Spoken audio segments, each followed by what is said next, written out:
ধেয়ে আসছে ঝড় বৃষ্টি, ভিজবে পশ্চিমবাংলার এই জেলাগুলি। এই মুহূর্তে লেটেস্ট আপডেট দিয়ে জানালো আলিপুর আবহাওয়া দপ্তর। আবারও রাজ্যে ফিরছে ঝড় বৃষ্টিপাতের দাপট।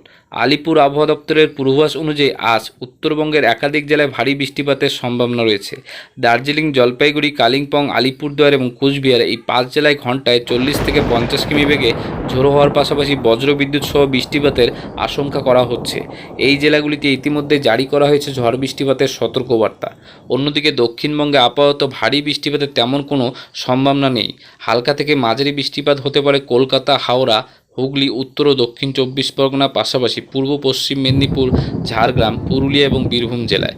আবহাওয়া দপ্তরের পূর্বাভাস অনুযায়ী এই বৃষ্টি চলতে পারে আগামী রবিবার পর্যন্ত। তবে গত কয়েকদিনের তুলনায় বৃষ্টির পরিমাণ কমার সম্ভাবনা রয়েছে সর্বত্র। সাময়িক স্বস্তির পরে ফের তাপমাত্রা বৃদ্ধির ইঙ্গিত মিলেছে। আবহাওয়া দপ্তরের তথ্য অনুযায়ী মঙ্গলবার, বুধবার কলকাতা সহ দক্ষিণবঙ্গের জেলাগুলিতে তাপমাত্রা 2 থেকে 4 ডিগ্রি সেলসিয়াস পর্যন্ত বৃদ্ধি পেতে পারে। শনিবার কলকাতার সর্বনিম্ন তাপমাত্রা ছিল 25.2 ডিগ্রি সেলসিয়াস, যা স্বাভাবিকের কম, এবং শুক্রবার সর্বোচ্চ ছিল 31.2 ডিগ্রি সেলসিয়াস, যা স্বাভাবিকের থেকে 4.4 ডিগ্রি কম। তবে এই স্বস্তি আর স্থায়ী হবে না বলে আশঙ্কা করছেন আবহাওয়াবিদরা। সমুদ্র উপকূলবর্তী এলাকাগুলিতে প্রভাব ফেলতে পারে এই ঝড় বৃষ্টি। দপ্তরের পূর্বাভাস অনুযায়ী আগামী 24 ঘন্টায় 40 থেকে 50 কিলোমিটার বেগে দমকা ঝোড়ো হাওয়া বইতে পারে উপকূলবর্তী এলাকায়। কখনো কখনো হাওয়ার গতিবেগ উঠতে পারে 55 কিলোমিটার প্রতি ঘন্টায়। ফলে মৎস্যজীবীদের সমুদ্রে যেতে নিষেধ করা হয়েছে। এই বৃষ্টিপাতের পেছনে রয়েছে একাধিক আবহাওয়াজনিত কারণ।